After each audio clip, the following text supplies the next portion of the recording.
Man is not one. Man is many. Man has not got one indivisible eye. Man has many eyes, and in every eye there is an altar to a different God. At any hour, any minute, the eye, that is the Master, is for us our only eye. The same eye that expressed an opposite desire and an opposite just a moment ago. In the limelight dances a man with a different conviction and a different aspiration from the man who recited poetry just a minute ago. And he smiles.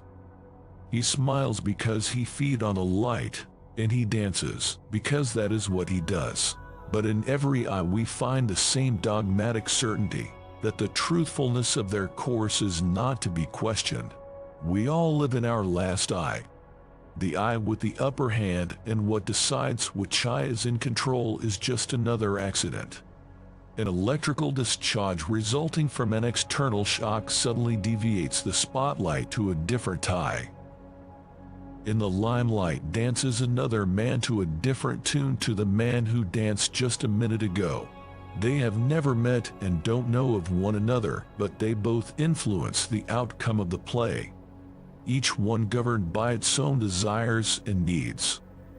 Man has the possibility to become one, but first he has to realize that he is many, on the conceptual level, but in his very bones, that he in fact is made up by many, and he can become any one of them on his own command and create a master eye.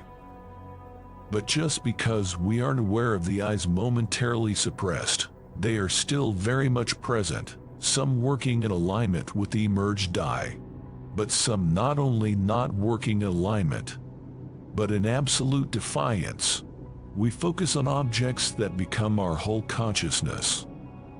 I want, I am hungry, I need.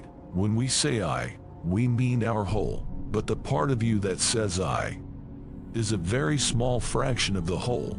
One eye decides and another has to carry it out. And the one who has to carry it out might not have heard of it or doesn't care. Around themselves they know something, but beyond that, they know nothing. So man can never understand or control his reactions. Will can only exist in man if he has a master eye. Now each eye has his own will, and the eyes are controlled by accident.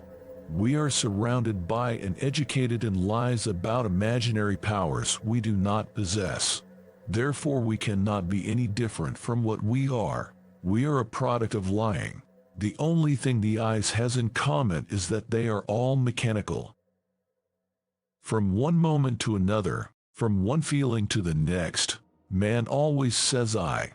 Although the personality of the I that expresses itself is as distinct from the previous one that we could speak of two different people, we don't realize that we are made up of hundreds of I's, each one connected to a feeling or desire. And we have no master I, but all I's are struggling. Some groups of I's belong to the right divisions, but some are artificial, created by imaginary ideas, and belong to wrong functions. Eyes are not created consciously but by circumstances of life, by accident. We are controlled by internal or external shocks that deviates the spotlight to a different eye. They are mechanical manifestations brought about by accidents. Every eye acts in the name of the whole. Man says or thinks I, but every time he does his eye is different. Man as he is can be convinced about something in the morning and strongly doubt it in the afternoon.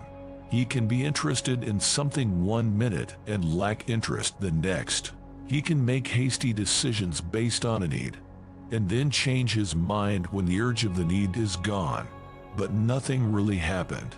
Nothing really changed out there. He didn't find evidence to be able to support his conversion from certainty to doubt.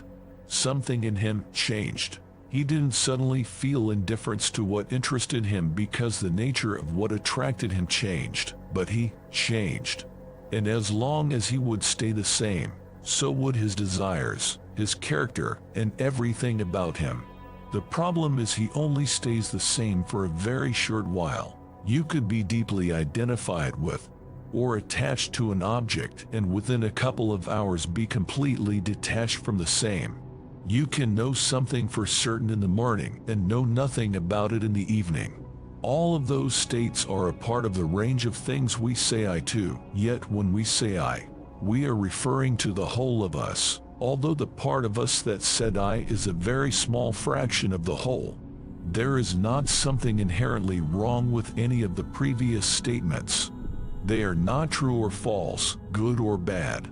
However, when speaking from the point of view of our aim, the evolution of man, we shall not talk about their characteristics from the perspective of what can be considered true or false from a universal point of view, or good or bad from a moral point of view.